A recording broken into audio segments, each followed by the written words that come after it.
देख आम तुरा रहल बा। दू जना मोटरसाइकिल से आम तुरत लो। कितना बढ़िया आम फल बा। ये अंशु आम देख के नु गीत याद आ गइल। बड़ी गावे लो गाँव में बियाह में झूमर हो शायद गाय के देखत नहीं चोरी चोरी करे के बा।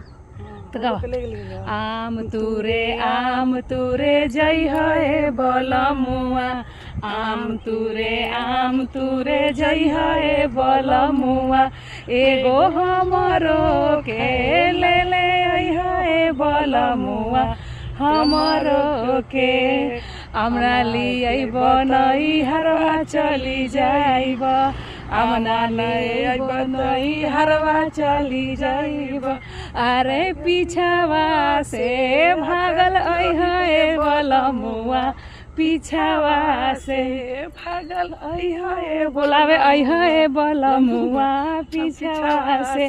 देखनी कितना नखरा बा में हमनी के भोजपुरी गाना सुन लेम लोन तो कम की कातना छगावे ललो तो हर जगह मूड भोजपुरी जानता नहीं घूमते घूमते मॉर्निंग वॉक करता नहीं घूमते घूमते आम देख के मूड बन गई गाना गादा नहीं। वो आम के गाछी देखी कितना आम फरल आ दू जना आर लालो मोटरसाइकिल से आम बीने उहो के बोला मुआ होइलो बीन के तो निकल हमनी लोग पर गादनी गाना हनो कितना अच्छा लागल। लोग के बलमुआ आम बिनता हमार बलमुआ घास छिलता तहार बलमुआ का हमरो उहे करत होई काजे छिलत होई। तो अंशु तिवारी के साथ गरुड़ भारती के साथ बना रही लोग आप प्यार स्नेह देते हैं एकदम।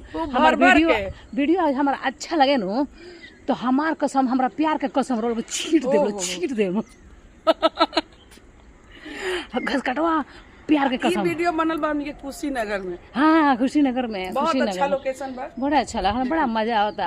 हमरा चाहता नहीं कि योगी जी से बोल के एगो फ्लैट कहेंगे तनी गिफ्ट कर दी योगी जी बड़ा उपकार है गरुड़ भारती पर। ऐसे ही अच्छा से एक कॉमेडी वीडियो और ऐसे एगो फ्लैट दे दी राउर मर्जी इच्छा 1 BHK 2 BHK बस जेमे हम एडजस्ट हो सके। हाँ नहीं 4 BHK ठीक रही ना हो उतना बड़का की झाड़ू पोछा हमरे नु करे के पड़े। हम लोग ना वीडियो हाँ हम खुदे करी ले सब काम ताकि फिट रहे तो हिट रहे। हम तोरा 2 BHK चाहिए हमरा तो 4 BHK चाहिए थोड़ा बड़ा परिवार बा हम हेल्दी बनी। अच्छा ठीक बा बना रहे लोग आ तनी योगी जी से रोल सिफारिश लगा दी है ना लिखी तो फिट में दे दी लेटर सेटर लिख दी कि गरुड़ भारती के कुशीनगर में 2 BHK का तनी फ्लैट गिफ्ट कर दी गिफ्ट वाला सिस्टम ठीक होके चाहिए। और गिफ्ट करके नो हंसी मत मैंने कह दिन तो कह दनी दान पुण्य कह दनी पंडित आदमी है दान हो गल कितना लोगों नो गिफ्ट देखो हंसेला हम दिले बानी हम ही तो दिले बानी हम ही तो पहनले बानी हम ही तो दिले बानी उ सब